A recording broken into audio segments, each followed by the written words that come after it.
नमस्कार दोस्तों, स्वागत है आपका मेरे चैनल कॉमिक्स लाइफ में। शुरू करते हैं अनिल मोहन जी द्वारा लिखा गया देवराज चौहान सीरीज का एक और मज़ेदार उपन्यास पाप का घड़ा पार्ट 5। इससे पहले कि वह समझ पाता, बैकुंठ लाल ने चील की भांति झपट्टा मारा। उसकी दाईं हथेली अमरनाथ वर्मा के मुंह पर जा टिकी। बाईं बांह से उसने उसके शरीर को अपनी गिरफ्त में ले लिया। तीव्र झटके के कारण चाय का प्याला उसके हाथ से छूटकर नीचे जा गिरा। वर्मा की आंखें दहशत से और भी चौड़ी हो गई, क्योंकि उसने देख लिया था कि भजन सिंह के हाथ में लंबा चाकू चमक उठा था। चेहरे पर क्रूरता के भाव नाचने लगे थे। खत्म कर दे इसे, बैकुंठ लाल धीमे किंतु वहशी स्वर में गुर्राया। भजन सिंह तो पहले ही तैयार था, लेकिन इससे पहले कि वह वार करता, ठहरो। गुर्राहट से भरा देवराज चौहान का स्वर उनके कानों में पड़ा। वो प्याला गिरने की आवाज़ सुनकर फौरन कटी दीवार वाले हिस्से में आकर ऑफिस में झांकने लगा था। भीतर का नज़ारा देखते ही उसे मामला समझते देर न लगी थी। भजन सिंह ने गर्दन घुमाकर दीवार के कटे हिस्से से झांक रहे देवराज चौहान को देखा। बैकुंठ लाल और अमरनाथ वर्मा की नजरें भी उस पर जा टिकी थी। इसे वॉल्ट में ले आओ। क्या ज़रूरत है, यहीं खत्म कर देते हैं हरामजादे को, बैकुंठ लाल मौत के से स्वर में बोला। सुना नहीं तुमने, इसे इधर ले आओ। देवराज चौहान ने कठोर निगाहों से उसे देखा। कहने के साथ ही वह वहां से हट गया। भजन सिंह का चाकू वाला हाथ ढीला पड़ गया। बैकुंठ लाल अमरनाथ वर्मा के कान में भेड़िए की भांति गुर्राया। सुन बे उल्लू के पट्टे, मैं तेरे मुंह से हाथ हटा रहा हूँ। सांस लेने के सिवाय तेरे मुंह से कोई दूसरी आवाज निकली तो यह चाकू देख रहा है ना, 1 सेकंड में तेरे शरीर में 6 बार घुसकर बाहर आ जाएगा। आगे बढ़ और झुक कर दूसरी तरफ खिसक ले, समझा? कोई आवाज़ नहीं होनी चाहिए। वैसे भी इतनी रात गई, तेरी आवाज़ सुनने के लिए कोई बाहर मौजूद नहीं है।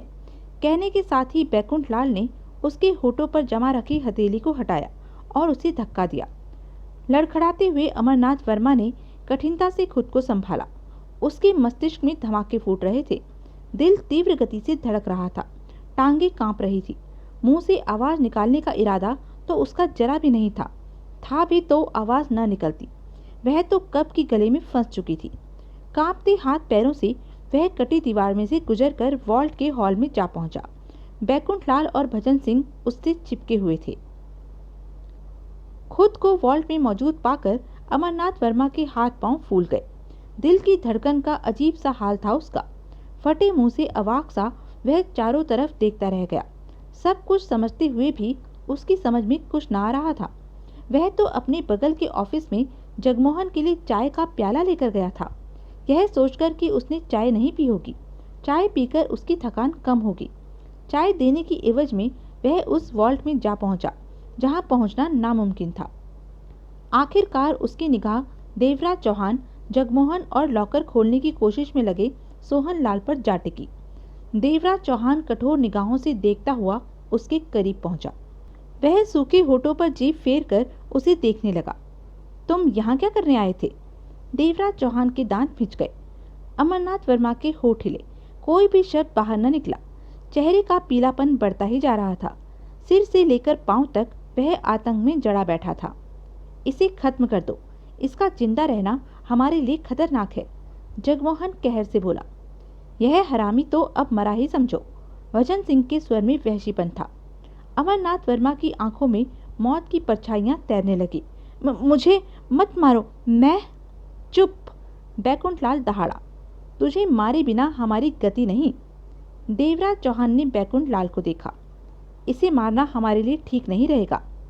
क्या मतलब? बैकुंठ लाल की तीखी निगाहें देवराज चौहान पर जा टिकी।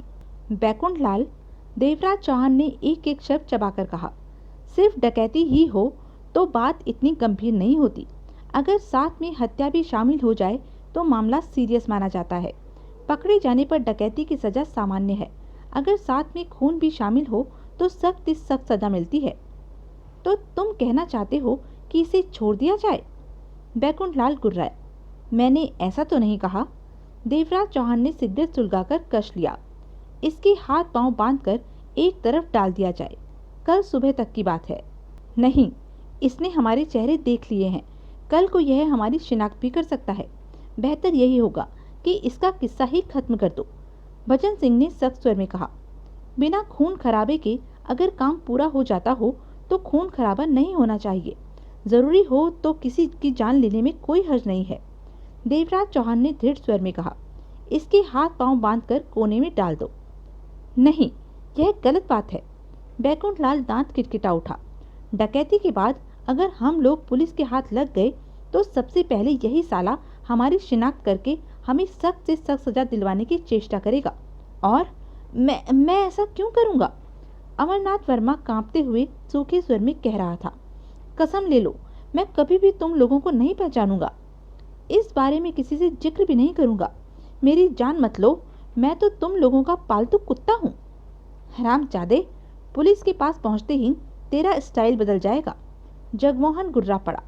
तेरी जैसी नस्लों को मैं अच्छी तरह जानता हूँ। नहीं नहीं, मैं ऐसा नहीं हूँ। अमरनाथ वर्मा आहत भाव से कह उठा। एक बार मुझ पर विश्वास तो करके देखो, मैं बहुत सच्चा इंसान हूँ। मैं अपना मुंह नहीं खोलूंगा। तुम लोगों के बारे में किसी से कुछ नहीं कहूँगा। मेरी जान बख्श दो, मैं अभी मरना नहीं चाहता। मेरी जान लेकर तुम लोगों को क्या फ़ायदा होगा? सदा के लिए तेरा मुंह बंद हो जाएगा, यह फ़ायदा होगा। मैं मुंह वैसे भी बंद रखने को कह रहा हूँ। अमरनाथ वर्मा रो देने वाले स्वर में कह उठा। मेरे शब्दों का भरोसा तो करो। तेरे घर में और कौन कौन है? देवराज चौहान ने उसे देखा। मेरी बीवी, बेटा, बहू और बेटी। अमरनाथ वर्मा घबराए स्वर में बोला। कान खोलकर सुन ले। देवराज चौहान दरिंदे के भरे स्वर में गुर्राया। अगर तेरा मुंह खुला, हमारे बारे में तूने कोई सूचना दी तो तू अपने साथ साथ अपने परिवार वालों को भी ले डूबेगा। हम तेरा, तेरी बीवी का, बेटे, बहू और बेटी का कत्ल कर देंगे फौरन। उन्हें इस तरह तड़पा तड़पा कर मारेंगे कि दोबारा जन्म लेने की भी नहीं सोचेंगे। मंजूर है, 16 आने मंजूर है। अमरनाथ वर्मा जल्दी से बोला। अगर मैं तुम लोगों के बारे में किसी के सामने मुंह खोलूं तो तुम लोग ऐसा ही करना। बांध कर डाल दो इसे कोने में। देवराज चौहान का स्वर सख्त था। मैं तुम्हारी बात से सहमत नहीं हूँ। बैकुंठलाल ने दांत भींचकर विरोध किया। जो मैंने कहा है वही करो, अपनी जुबान बंद रखो। अनमने मन से अमरनाथ वर्मा को बांधकर वॉल्ट में ही एक तरफ डाल दिया गया। अमरनाथ वर्मा को जिंदा छोड़ने के हक में कोई भी नहीं था, परंतु देवराज चौहान की सख्ती से कही गई बात को टाला भी नहीं जा सकता था। सोहनलाल को जैसे इन सब बातों से कोई मतलब नहीं था कि अमरनाथ वर्मा की जान ली जा रही है या उसकी आवभगत की जा रही है। उसका सारा ध्यान लॉकर खोलने पर केंद्रित था। चेहरा तनाव से भरा पड़ा था। आसपास औजार बिखरे पड़े थे। मेरा असिस्टेंट ऑफिस में है, हाथ पांव बंधे अमरनाथ वर्मा बोला। देवराज चौहान और जगमोहन की निगाहें आपस में मिली। मुसीबत। बैकुंठलाल दांत किटकिटा उठा। बूढ़े, तू हमारे लिए मुसीबत पर मुसीबत खड़ी किए जा रहा है। तेरा लफड़ा खत्म नहीं हुआ कि अब असिस्टेंट का झंझट खड़ा हो गया। वह कब जाएगा? देवराज चौहान ने कठोर स्वर में पूछा। अमरनाथ वर्मा हिचकिचाया, फिर बोला, जब तक मैं वापस नहीं पहुंचूंगा तब तक वह नहीं जाएगा। हरामजादा, भजन सिंह जहरीले स्वर में कह उठा। तू अच्छी तरह जानता है कि तू अपने ऑफिस में नहीं जा सकता। देवराज चौहान के लहजे में दरिंदगी का पुट था। आया समझ में मैं क्या कह रहा हूँ? और यह तो ज़रूरी नहीं कि रात भर तू ऑफिस नहीं जाएगा तो वह ऑफिस में ही बैठा रहेगा। अमरनाथ वर्मा ने सूखे होठों पर जीभ फेरी। तब वह मेरे घर फ़ोन करेगा और मेरे बारे में पूछेगा, लेकिन मैं उसके सामने ही चाय का प्याला लेकर तुम लोगों के पास आया हूँ। देवराज चौहान ने फौरन बैकुंठलाल को देखा। बैकुंठलाल तुरंत हिला और गोली की भांति वॉल्ट से निकलकर ऑफिस में प्रवेश कर गया। ऑफिस का दरवाजा अभी तक खुला हुआ था। देवराज चौहान की निगाहों का मतलब वह फौरन समझ गया था। ऑफिस का दरवाजा बंद होना चाहिए था। अमरनाथ वर्मा का असिस्टेंट अमरनाथ वर्मा को देखने के लिए कभी भी आ सकता था। दरवाजा बंद करके बैकुंठलाल वापस लौटा। देवराज चौहान जगमोहन से कह रहा था, यह तो अपने असिस्टेंट के पास जा नहीं सकता। हमें ही इसके असिस्टेंट को तसल्ली देनी होगी कि उसे शक न हो और वह ऑफिस बंद करके चला जाए। मैं भी यही सोच रहा था। तुम दोनों, देवराज चौहान ने बैकुंठलाल और भजन सिंह से कहा, रिसेप्शन वाले हिस्से में रहो, दरवाज़ा भीतर से बंद कर लेना। मैं इसके असिस्टेंट के पास जा रहा हूँ। उससे निपटना काफ़ी दिक्कत वाला काम है। क्या नाम है उसका? सुधीर चौधरी, अमरनाथ वर्मा ने बताया। अमरनाथ वर्मा के ऑफिस का दरवाजा धकेलकर देवराज चौहान भीतर प्रवेश कर गया। सब ऑफिस एक ही तरह के बने हुए हैं। रिसेप्शन वाले हिस्से को पार करके वह ऑफिस में पहुंचा तो सुधीर चौधरी नाम का नवयुवक मोटे से लेजर में उलझा हुआ था। पास ही में चाय का खाली प्याला पड़ा था। सुधीर वर्मा उसे देखकर मुस्कुराया। मुझे पहचानते हो? देवराज चौहान ने मुस्कुराकर उससे पूछा। जी हाँ, आप देवराज चौहान जी हैं। साथ वाला ऑफिस आप ही का है।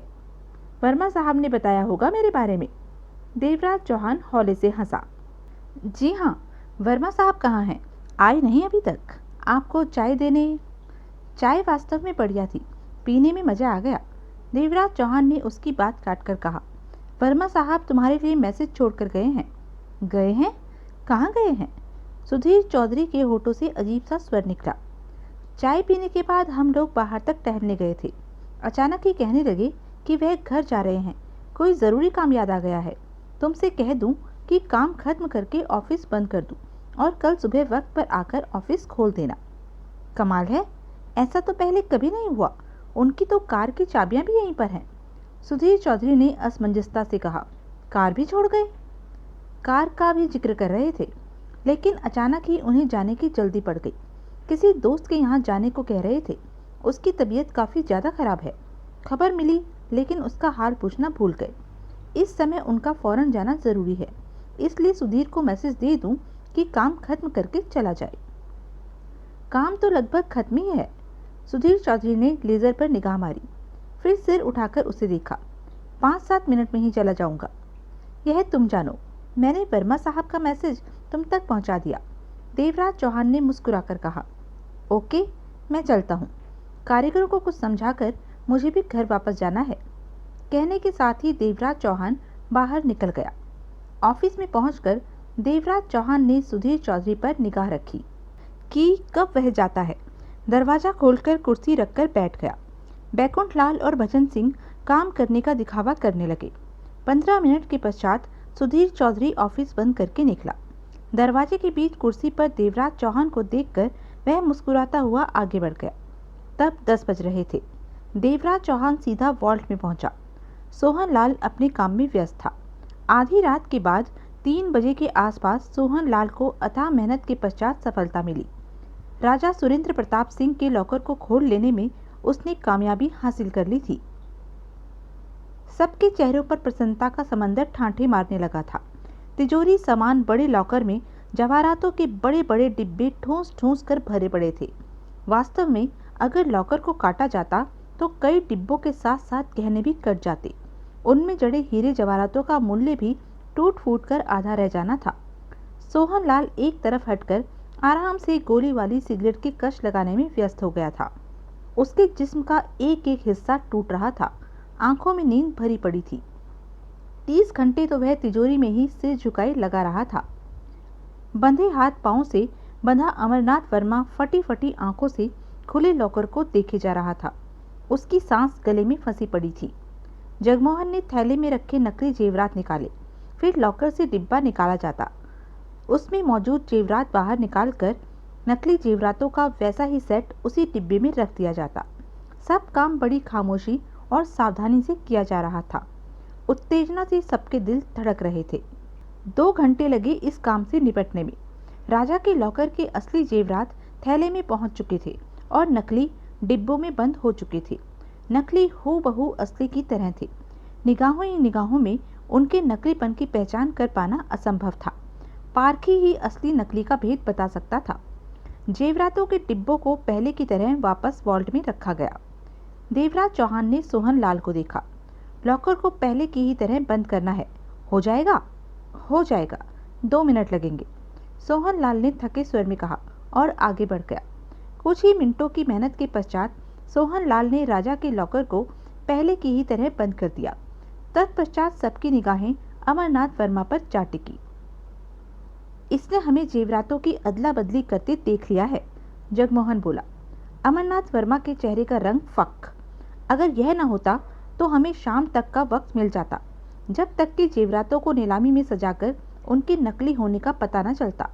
इसके कारण वॉल्ट खुलते ही बात आम हो जाएगी कि जेवरात नकली हैं, तब तक हम ठीक प्रकार से छिप भी ना सके होंगे। बैकुंठलाल ने एक एक शब्द चबाकर उसे देखते हुए कहर से कहा। क्यों क्यों बात आम हो जाएगी? अमरनाथ वर्मा सूखे स्वर में बोला। जब मैं किसी को कुछ बताऊंगा ही नहीं तो कोई कैसे जानेगा कि रात भर तुम वॉल्ट में बंद रहे, जगमोहन ने तीव्र स्वर में कहा, और तुमने जेवरातों की अदला बदली न देखी हो, यह कैसे हो सकता है?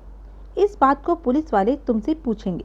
जब जेवरातों के नकली होने के बारे में पता चलेगा, उस वक्त तुम कोई सफाई न दे सकोगे और असलियत तुम्हें बतानी ही पड़ेगी। हमारे बारे में मुंह फाड़ना ही पड़ेगा, जो कि हमारे लिए नुकसानदेह साबित होगा।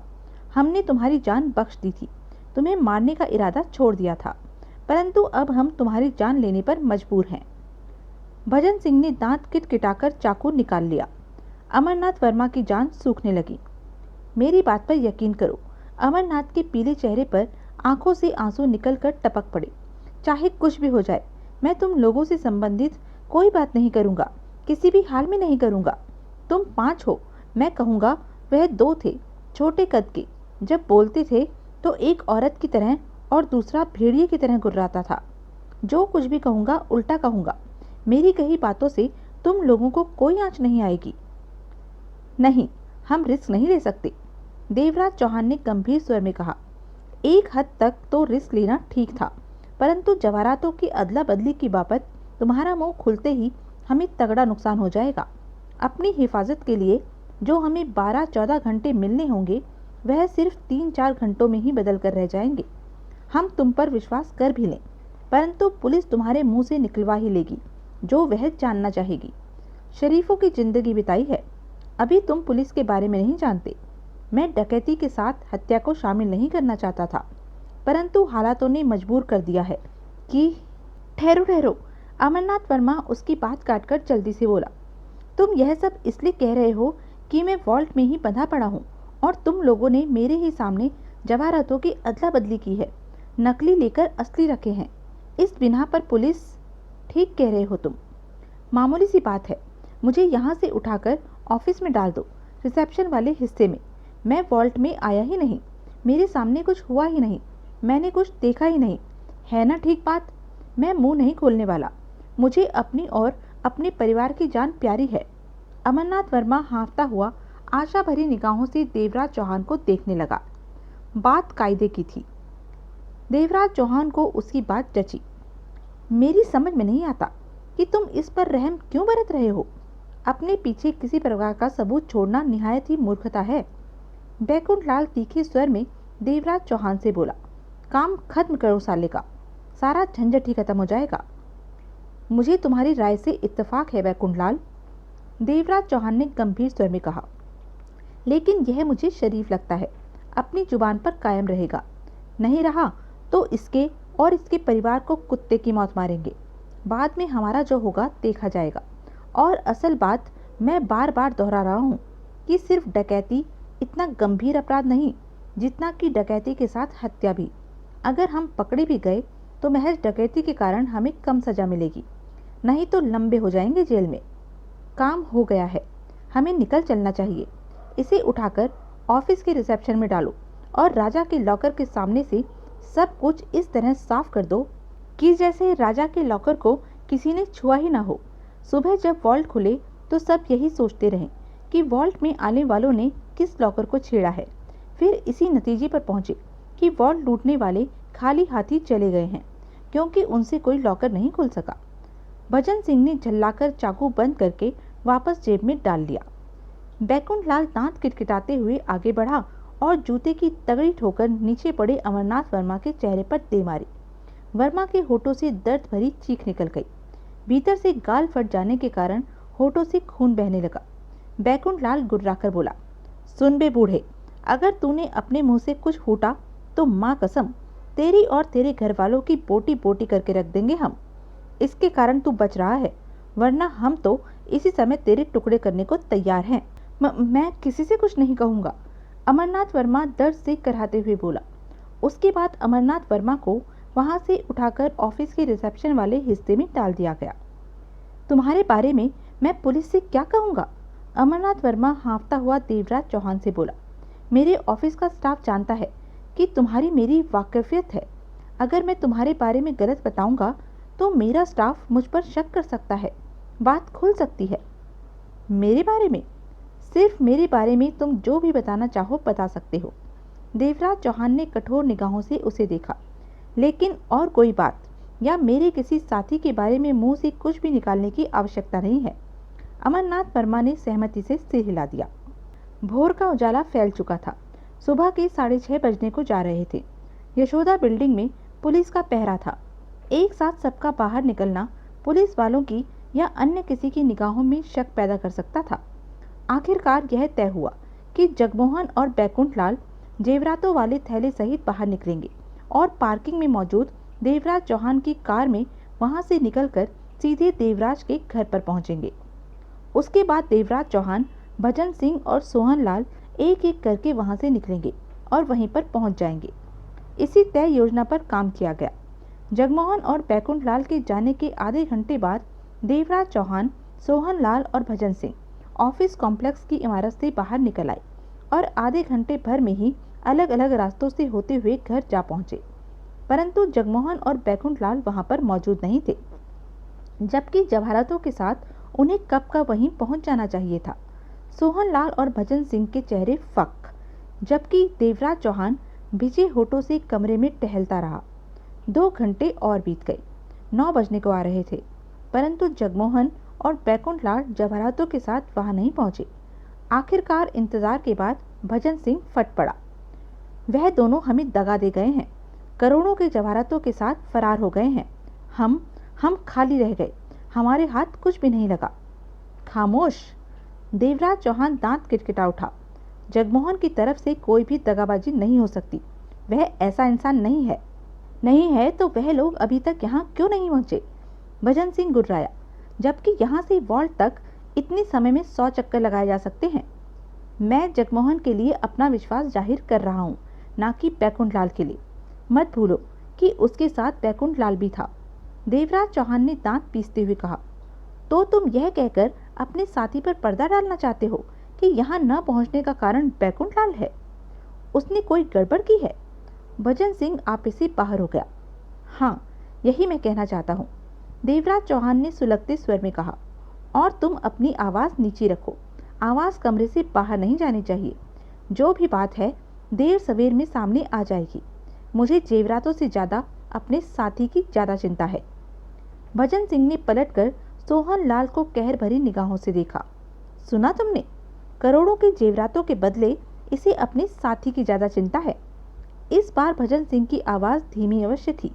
यह तभी देवराज चौहान आगे बढ़ा और भजन सिंह के सिर के बालों को पकड़कर जोरदार घूंसा उसके चेहरे पर दे मारा। भजन सिंह उछलकर नीचे जा गिरा। देवराज चौहान एकाएक वहशी जानवर नजर आने लगा था। उनके यहाँ ना पहुँचने के बारे में जितना तू अनजान है उतना ही मैं। जेवरातों के यहाँ न पहुँचने के कारण हम पहले ही मुश्किल में फंस चुके हैं। यह ऐसा वक्त है कि हमें दिमाग से काम लेना चाहिए। बकवास करने से मामला संभलने वाला नहीं। अपने आप पर काबू रख, वरना और मुसीबतें उठ खड़ी होंगी। देवराज चौहान के शब्दों में भजन सिंह के लिए धमकी का स्पष्ट भाव था। भजन सिंह फौरन अपने पर काबू पाने का प्रयत्न करने लगा। देवराज चौहान के बारे में वह पहले ही जानता था कि वह उससे कहीं ज़्यादा और बेरहम इंसान है। साथ ही उसने इस बात को भी महसूस किया कि हालातों के मुताबिक उखड़ने का कोई फ़ायदा नहीं, बल्कि उनके यहाँ ना पहुँचने का कारण तलाश करना चाहिए। करोड़ों के जेवरात कहाँ हैं, उनकी खबर हासिल करनी चाहिए। सोहन लाल ने गोली वाली सिगरेट का कश लिया और भजन सिंह से बोला, बैकुंठ लाल ठीक आदमी नहीं है, मैं पहले ही कह चुका था। जगमोहन और जवाहरातों के साथ आते हुए उसने ही कोई गड़बड़ की है। वह 1 नंबर का हरामी इंसान है। परंतु मेरे कहने पर भी बैकुंठ लाल के बारे में कोई ध्यान न दिया गया। यह उसी का नतीजा है कि इस समय राजा के करोड़ों के जेवरात हमारे सामने नहीं हैं। भजन सिंह ने सूखे होठों पर जीभ फेर कर सोहन लाल को देखा। तो तुम देवराज चौहान की बात से सहमत हो कि बैकुंठ लाल ने ही कोई गड़बड़ी की है? सहमत नहीं, मुझे इस बात का पूरा यकीन है, सोहन लाल ने दृढ़ता से भरे कड़वे स्वर में कहा। बैकुंठ लाल इंसान के रूप में वास्तव में बहुत बड़ा कुत्ता है, और कुत्ता जब काटने पर आ जाए तो सबसे पहले उसी को काटता है जिसकी छत्र छाया में रह रहा हो। और देवराज चौहान, उसका मस्तिष्क तो ज्वालामुखी बना हुआ था। उसे अपनी गलती का एहसास हो रहा था कि जगमोहन के साथ बैकुंठ लाल को नहीं भेजना चाहिए था।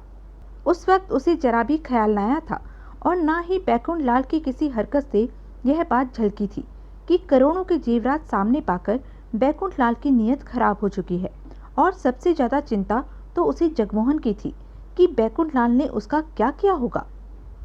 बैकुंठ लाल हाँफ रहा था। उसका चेहरा उत्तेजना के मारे सुर्ख हो रहा था। सारा शरीर और कपड़े पसीने से लथपथ थे। जेवरातों से भरे भारी थैले को उसने कंधे पर डाल रखा था। उसका बोझ काफी ज्यादा महसूस हो रहा था उसे। कार तो उसने काफी पहले जंगल में प्रवेश करने से पहले ही सड़क के किनारे पर छोड़ दी थी। करीब 1 किलोमीटर जंगल का रास्ता तय करने के बाद वह घास फूस की बनी छोटी सी झोपड़ी में पहुंचा, जो कि उसने सप्ताह भर पहले तैयार की थी। झुककर झोपड़ी के दरवाजे पर ही जेवरातों से भरा थैला नीचे फेंका और गहरी गहरी सांसें लेने लगा। 2 दिन से ठीक प्रकार से नींद न लेने के कारण भी उसकी हालत खस्ता थी। थकावट और सांस फूलने के कारण भी वह बुरे हाल में था।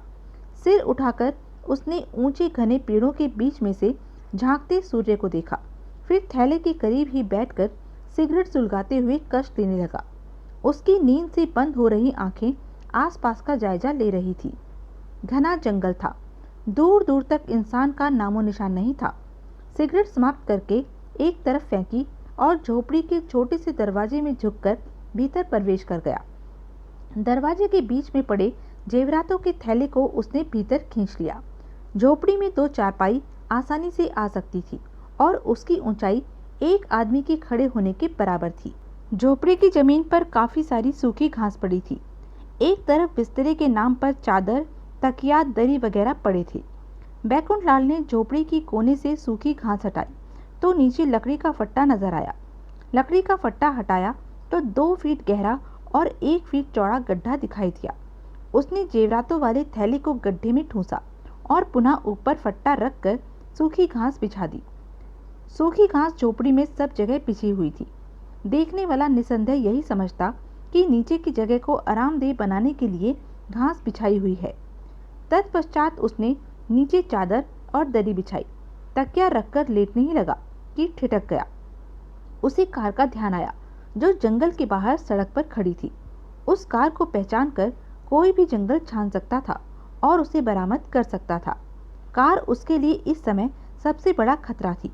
हालांकि शरीर इजाजत नहीं दे रहा था, परंतु कार का वहां से अलग करना जरूरी था। वह उठा और झोपड़ी से बाहर निकल गया। किलोमीटर भर का रास्ता तय करके वह सड़क पर पहुंचा। कार वैसे ही खड़ी थी जैसे वह खड़ी करके गया था। दरवाजा खोलकर कार में बैठा और दांत भींचकर कार स्टार्ट करते हुए आगे बढ़ा दी। उसका दिल तीव्रता से धड़क रहा था। करोड़ों के जेवरात उसके कब्जे में थे और वह अब करोड़ों का मालिक बन चुका था। मन ही मन उसने फैसला किया कि जल्दी ही वह इस शहर को छोड़ देगा। यहाँ रहना उसके लिए खतरे से खाली नहीं था। पुलिस, देवराज चौहान, भजन सिंह, सोहन लाल उसे ढूंढने में जमीन आसमान एक कर देंगे। करोड़ों की दौलत पास होने के कारण वह किसी भी हाल में इन लोगों के हत्थे नहीं चढ़ना चाहता था। आधे घंटे की ड्राइविंग के बाद बैकुंठ लाल शहर के व्यस्तम इलाके में पहुंचा और एक काफी ऊंची बिल्डिंग की पार्किंग में कार खड़ी की और जेब में हाथ डाले पैदल ही आगे बढ़ गया। कार से छुटकारा मिल चुका था। अब वह आजाद था। उसका प्रोग्राम था कि कुछ दिन जंगल में बना रखी उसी झोपड़ी में बिताएगा, फिर मौका लगते ही इस शहर से कूच कर जाएगा। अब समस्या कुछ दिन के खाने की थी कि जितने दिन भी वह वहां रहे, खाने के सामान के लिए बाहर न निकलना पड़े। उसने कुछ दिन के लिए खाने का सामान इकट्ठा ले लेना ही बेहतर समझा। इन्हीं विचारों में वह डूबा आगे बढ़ रहा था कि एकाएक कार के बगल से गुजरते ही कार का दरवाजा खुला और किसी ने फौरन उसकी कलाई थाम ली। वह ठिठका। उसका दिल उछलकर गले में आ फंसा। जिसका उसे डर था वही हुआ। वह सबकी निगाहों से बचकर जंगल में बनी झोपड़ी में जाकर छिप जाना चाहता था, परंतु वह नजर में आ ही गया। सूखे होठों पर जीभ फेर कर उसने कार में देखा। कार में एक तो ड्राइविंग सीट पर बैठा था, बाकी 2 कार की पिछली सीट पर मौजूद थे। हाथों में थमे रिवॉल्वरों का रुख उसकी ही तरफ था। बैकुंठ लाल के लिए वह लोग अजनबी थे। कार में आ जाओ बैकुंठ लाल, एक ने सख्त स्वर में कहा। बैकुंठ लाल की छठी इंद्री खतरे का संकेत देने लगी। कौन हो तुम लोग? बैकुंठ लाल ने सूखे स्वर में कहा। चेहरा फक पड़ गया था। हमने तुम्हें अंदर आने को कहा है, दूसरे ने सर्द लहजे में रिवॉल्वर हिलाकर कहा। बैकुंठ लाल ने आवाज में खतरे का संकेत समझा। यह लोग जो भी हैं उसे साथ ले जाना चाहते हैं और ले जाकर ही रहेंगे। इनके हाथों में रिवॉल्वरें थी और उसके रिवॉल्वर जेब में पड़ी थी। इनके साथ जाने के अलावा और कोई चारा भी नहीं था। बिना कुछ कहे वह आगे बढ़ा और कार में जा बैठा।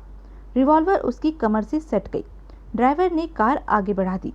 बैकुंठ लाल इतना तो समझ ही चुका था कि इस प्रकार उसे जबरदस्ती ले जाए जाना वॉल्ट लूटने से संबंधित है, परंतु यह कौन लोग हैं वह समझ नहीं पा रहा था। बहरहाल इतनी तो उसे तसल्ली थी कि करोड़ों के जेवरात वह ठिकाने लगा चुका है। कान में लटक रही सोने की बाली पर हाथ फेरकर अनोखे लाल बाली ने भरपूर निगाहों से सामने खड़े बैकुंठ लाल को देखा। बैकुंठ लाल आंखें सिकोड़े बाली को घूरे जा रहा था। मुझे पहचानते हो? अनोखे लाल बाली ने चुप्पी तोड़ी।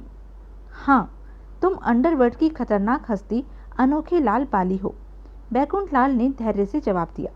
मैं समझ नहीं पा रहा हूँ, तुमने अपने आदमियों से मुझे क्यों पकड़ मंगवाया? अभी तक नहीं समझे? बाली के स्याह चेहरे पर मधुर मुस्कान नाच उठी। बैकुंठ लाल उसे देखता रहा।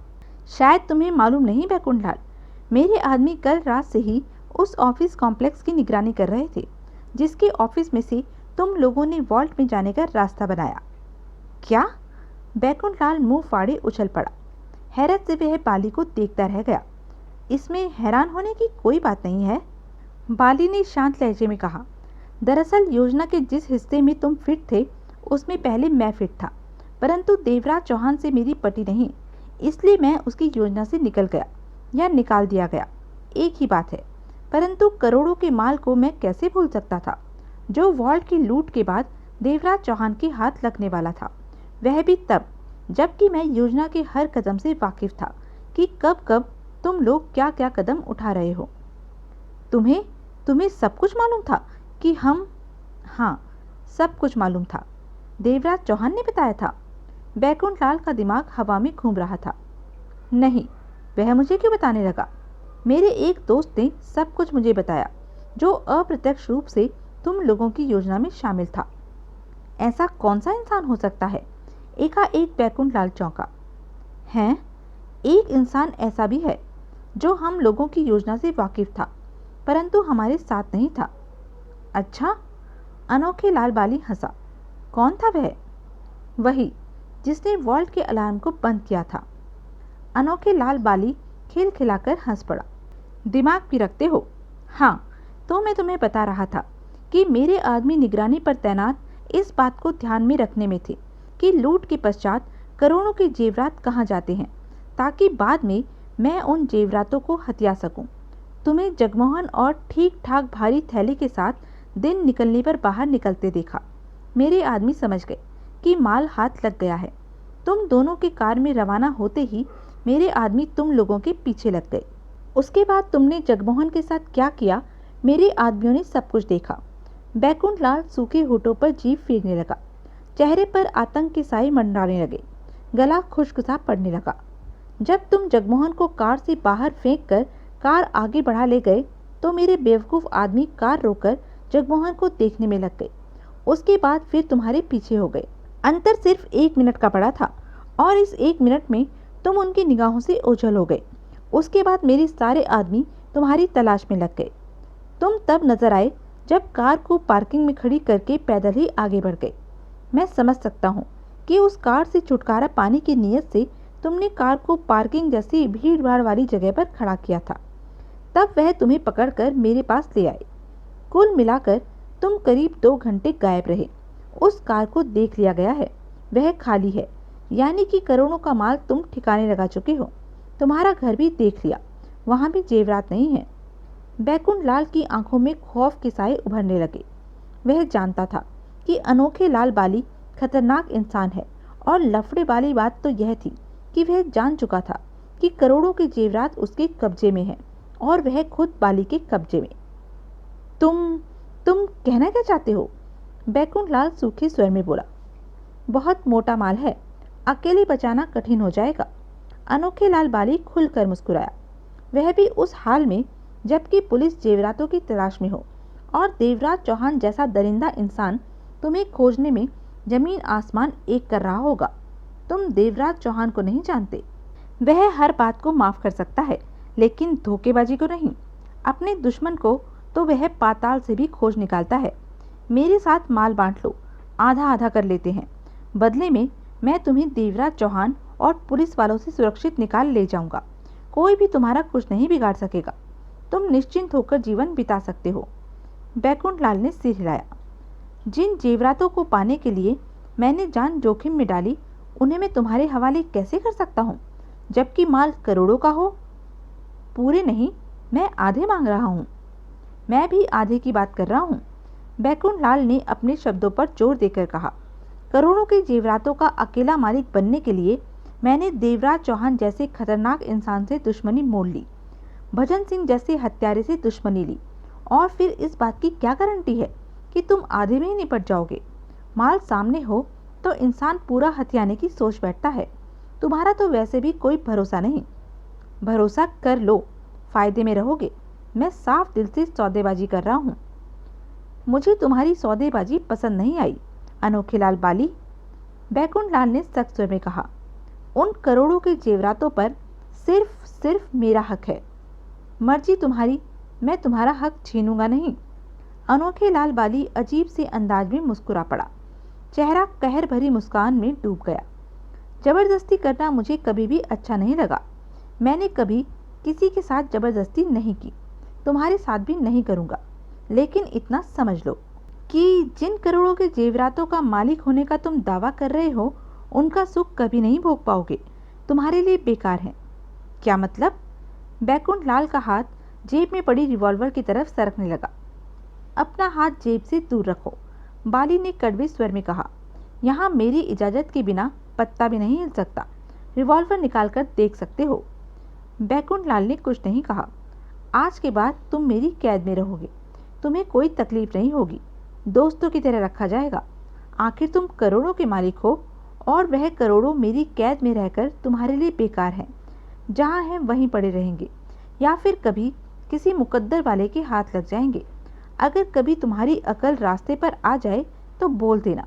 करोड़ों के उन जेवरातों को आधा आधा बांट लेंगे। बंटवारे में बेईमानी नहीं होगी। इतना याद रखना कि मेरी कैद से कभी फरार होने की कोशिश मत करना। एक हद तक ही तुमसे रहम का बर्ताव किया जाएगा। अगर तुम अपनी गलती के कारण मेरे आदमियों की गोलियों से मारे गए तो मुझे कोई खास दुख नहीं होगा।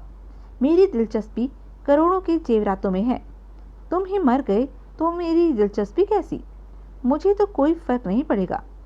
तुम ही मुफ्त में करोड़ों के माल से हाथ धोकर अपनी जान गंवा बैठोगे। दयाल सिंह, ले जा इसे। अगले ही पल दरवाजा खुला और 50 वर्षीय दयाल सिंह ने 2 आदमियों के साथ भीतर प्रवेश किया।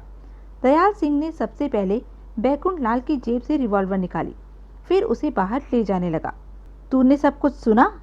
बाली ने दयाल सिंह से पूछा। सुना। यह मेरी ऑफर कबूल करे तो इसे मेरे सामने लाना, वरना तमाम उम्र जब तक यह जिंदा रहे इसे हिफाजत से कैद में रखना, अनोखे लाल बाली ने हद से ज़्यादा कठोर स्वर में कहा। दयाल सिंह ने सिर हिलाया, फिर बैकुंठ लाल को लेकर अपने दोनों आदमियों के साथ बाहर निकल गया। अनोखे लाल बाली के जबाड़े सख्ती के साथ भिंच चुके थे। उसका काला स्याह चेहरा कुरूपता के अंत तक कुरूप होकर भयानक सा दिखने लगा था। मैं कुछ देर के लिए बाहर जा रहा हूँ, दोपहर 3 बजे, देवराज चौहान ने कहा। तो भजन सिंह एकाएक शंकित निगाहों से उसे देखने लगा। कहाँ जा रहे हो? मुझे काम से जाना है। देवराज चौहान ने आंखें सिकोड़कर उसकी आंखों में झांका। क्या काम से जाना है? मैं तुम्हें बताना जरूरी नहीं समझता। देवराज चौहान की आवाज़ में तीखापन आ गया। लेकिन मैं जानना जरूरी समझता हूँ। तुम कहाँ जा रहे हो? क्यों? क्योंकि करोड़ों के जेवरातों के साथ तुम्हारा साथी भी गायब है, भजन सिंह ने कटुता भरे स्वर में कहा। हो सकता है सब कुछ पहले ही तय हो चुका हो। बैकुंठ लाल और जगमोहन कहीं पर तुम्हारा इंतजार कर रहे हों। तुम उनसे जा मिलो और उड़नछू हो जाओ। देवराज चौहान दांत किटकिटाकर कुछ कहने लगा तो सोहनलाल बोला, मैं जानता हूँ भजन सिंह का शक बेबुनियाद है, फिर भी उसका शक अपनी जगह जायज़ है। इसकी जगह कोई और होता तो वह भी ऐसा ही कहता। तुम बता ही दो कि कहाँ जा रहे हो। देवराज चौहान ने खुद पर काबू पाया और सख्त स्वर में बोला, मैं उस इंसान से मिलने जा रहा हूँ जो करोड़ों के जेवरातों का हिस्सेदार था, जिसने वॉल्ट का अलार्म बंद किया था। आप समझे? समझा। भजन सिंह ने सिर हिलाया। मैं तुम्हारे साथ जाना चाहता हूँ। अगर मुझे तुम पर शक है तो मुझे अपना शक दूर कर लेने दो। उसके बाद तो हम सब ने मिलकर बैकुंठ लाल के साथ साथ करोड़ों के जेवरातों की तलाश करनी है। मेरा शक दूर हो जाए तो बाद में हम अच्छी तरह काम कर सकेंगे। देवराज चौहान सुलगती निगाहों से उसे देखता रहा। मेरे ख्याल में इसे साथ ले जाने में कोई हर्ज नहीं। सोहनलाल ने गोली वाली सिगरेट का कश लगाया। घूम आएगा। तुम साथ नहीं चलोगे? देवराज चौहान ने कटुता भरे स्वर में उससे कहा। मैं नहीं, सोहनलाल ने लापरवाही से कहा, क्योंकि मैं अच्छी तरह जानता हूँ कि सारी गड़बड़ बैकुंठ लाल की ही है। मुझे तुम पर या तुम्हारी साथी जगमोहन पर तो रत्ती भर भी शक नहीं। इसे अपने शक का निवारण कर लेने दो। देवराज चौहान बात बढ़ाने के मूड में नहीं था। एक तो वॉल्ट की सफल लूट के बाद करोड़ों के जेवरातों का हाथ से निकल जाना और जगमोहन जैसे दोस्त का लापता हो जाना ही उसके लिए शौक से कम नहीं था। भजन सिंह से तकरार पैदा करके वह अपना दिमाग और खराब करने के हक में नहीं था। उसने बिना कुछ कहे भजन सिंह को साथ ले लिया। तो यह थी अब तक की कहानी। आगे की कहानी जानने के लिए बने रहें मेरे साथ। और हाँ, मेरे चैनल को लाइक, शेयर और सब्सक्राइब करना ना भूलें। धन्यवाद।